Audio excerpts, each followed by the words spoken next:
Hello everyone! Ito nga ni po ay ang part 2 ng aking video. Ang aming pagdayo ng kasalan sa San Andres. Ito nga ni po ay dumating na yung ikakasal na babae dyan. Siyempre, nagkumustahan muna pagkadating. Ang kanyang mga kumare at kumpare ng aking sinamahan si Doña Helen.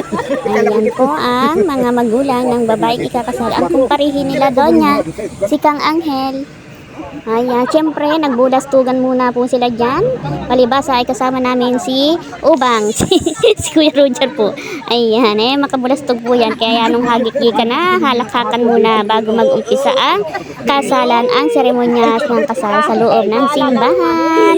Ayan, siyempre, pagkakumustahan ay doon naman po sa loob ng simbahan at mag-a-start na po. At matapos po ang bulastugan, charot, ay dito naman po tayo sa loob ng simbahan. Wala po akong nilagay na music at inalis ko po ang kanyang music dahil ako ay nakaka-copyrights. Ayan po ang pagpasok ng groom at ng kanyang parents, sinunda ng kanilang bridesmaid or maid of honor, pati yung kanyang partner.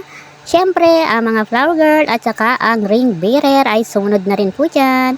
Napakaganda po mga bata at saka ang popogi. Diba? Ganda ng kulay ng kanilang damit. At sinunda na ng magandang abay at pogi. Tingnan naman ninyo guys. Napakaganda at popogi ng kanilang abay at saka ng abay na lalaki. Ano ba nga ang tawag doon? Hindi ko na maintindihan ang aking inasabi dito. Siyempre, sinunda na po ng ninang, ninong. Ng mga ninong-ninang. Tingnan naman po ninyo. Pati naman mga ninong at ninang ay napakagaganda rin at siyempre pogi. At sinunda na rin po na dyan siyempre ang aking pinsan na si Doña Helen. Diba? Napakaganda rin. Tingnan naman ninyo. Simple lamang yan. Nakalipstick lamang po yan. Kung hindi ko pa sinabihan ng ngiti, ay hindi mangiti. Tingnan naman ninyo. Ay, ang gaganda po ba naman ng mga ninang din. At syempre, sinunda na. Andyan na po ang ating bride na napakaganda naman. Tingnan naman ninyo. Pak na pak ang kanyang beauty.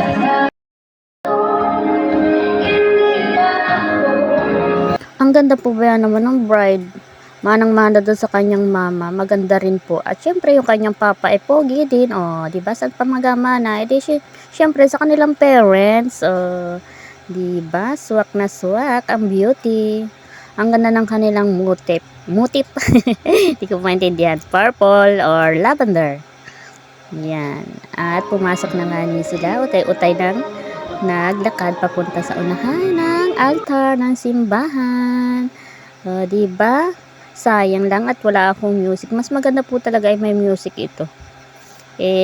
Alam niya naman po ninyo ng bawat content creator ng katulad ko.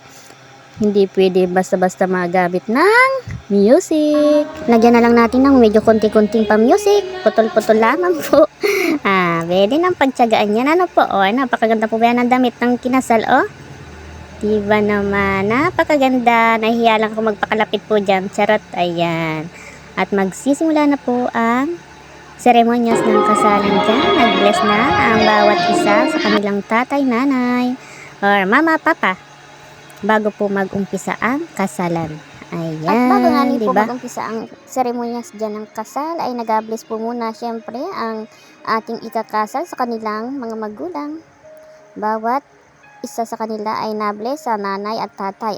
Diba? Sige po, hanggang dito na lamang muna itong video at sa part 3 na lamang po yung iba. Medyo mahaba-haba na rin po nga ni itong aking video. Kung nagustuhan po naman ninyo ito, pwede bang pa-like and share naman dyan? At papalo na rin po. Thank you po. Thank you sa panonood. Thank you for watching. Bye-bye.